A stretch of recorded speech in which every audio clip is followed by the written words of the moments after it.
In her quest for love, author Marilyn Marsh lost her way. Her relationships with men were spoiled by confusion. Sex was confused for love, physical intimacy for respect. But once she stepped down this path, it was hard to turn around. Marilyn had a large hole in her heart, and she tried desperately to fill it with more and more men, but to no avail. What led Marilyn to believe her happiness was dependent on men? What led her to start relationships with unavailable men? Men who would use her and abuse her and then discard her. This is the story of someone in search of love, in search of herself, and a partner who could share with her a life of mutual happiness and respect. And how for a time it all went wrong. Each man was a different lesson learned. Discover one woman's search for love in all the wrong places, in 101 Men and Still Alone.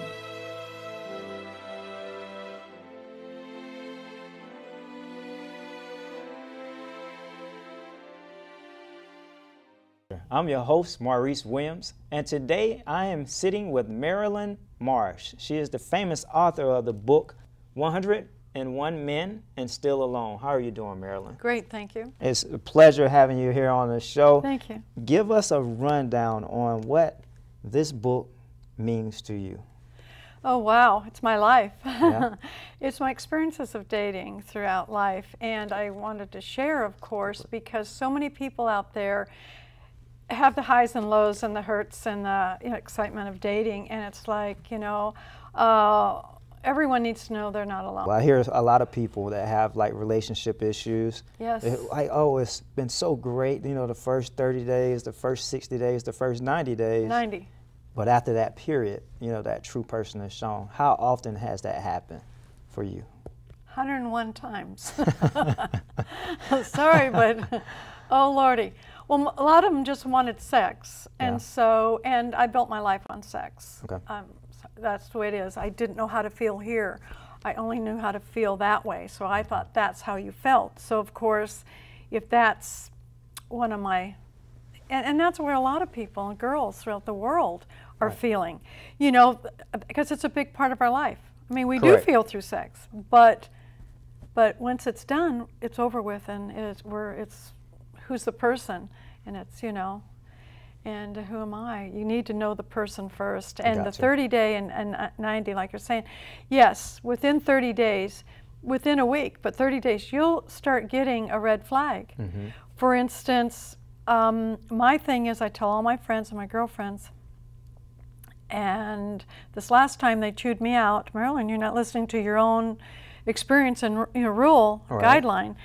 And I go, yes, but, I'm working on it. Well, come on, after that many men, you should have already worked on it, not going through it again. So what it is what I tell them is when the man doesn't invite you to their place, mm-hmm. And they just want to come to your place, come on, you can take it for a first month or something if you've started having sex, but, or just having them over. But if they don't ask you to their place mm-hmm. to make dinner for you or come on and watch a movie, there's a red flag starts. Right. And it could be right from the first week. Gotcha. And if it goes 3 months, which I've done, and you're still not invited, mm-hmm. Don't go to bed with them until you are. One of my big things, do not go to bed until you've actually been to their place first. Then they're not married. And my grand finale guy, I didn't listen to myself. And he never invited me. And then finally he did one day, but we were going to move in together. Well, it's because it was his wife's house. Wow. Ouch. Yeah, ouch. Ouch. Just a second, 2x4. Wow. So what can you tell some of the younger women that are out here that read your book and they pick up your book, that are in, these relationships where they're not getting that 100% from that other person? How can they, get help? What steps, what can they do to get out of that situation? Well, if they're not getting 100%, the thing is they need to really respect and like themselves. Gotcha.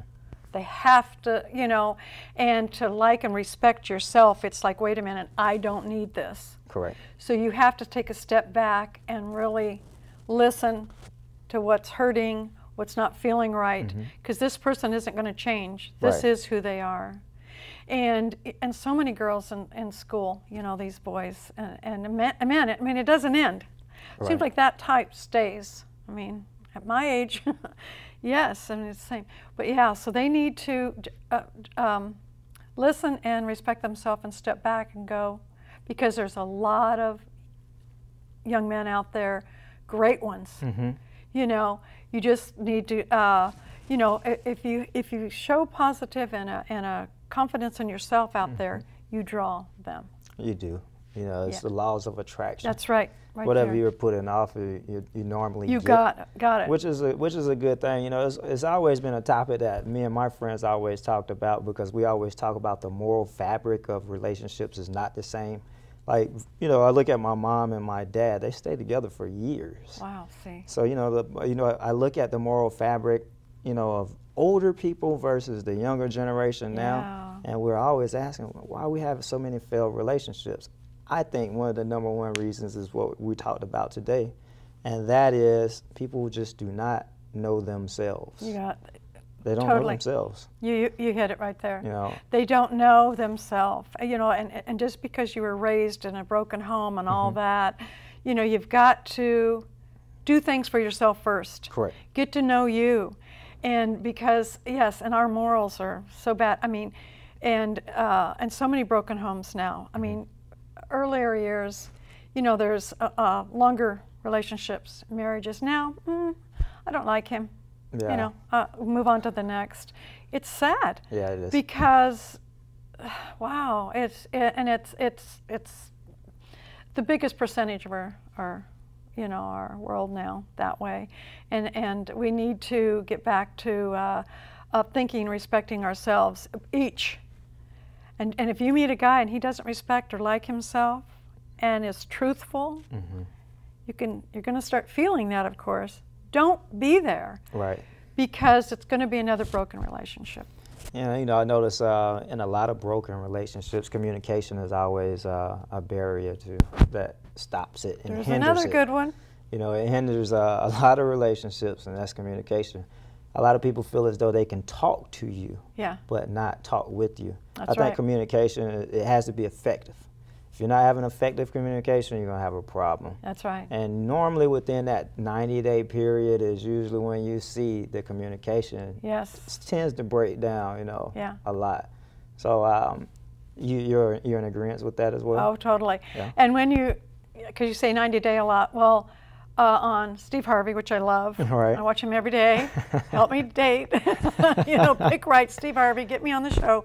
Right. But and Dr. Phil, I mean, they say a 90-day rule. Really? No bed, no sex. Well, you can go to bed and go to sleep, but no sex with somebody else you just met. You know, you have to 90-day. And so he brings him back on the show and says, okay, he says, yeah, but can I just have a taste? No, Steve Harvey says, you cannot, you know. But he looks so good, you know. Well, it doesn't matter. And sure enough, that 90 days, you don't want to go, you know. It usually happens before, but the 90-day, and you know you want to continue, you know. And that's it. But see, nobody does a 90-day. Many, many years ago. You know, maybe even before my time, and I'm old. But, you know, so 90 days is perfect. Yeah. Because if you want a good relationship, listen for 90 days. Something is always going to show. And you said something important. You know, a lot of people want to talk. They don't listen, though. No, they don't. You know, and that's what you said, listen. Listen.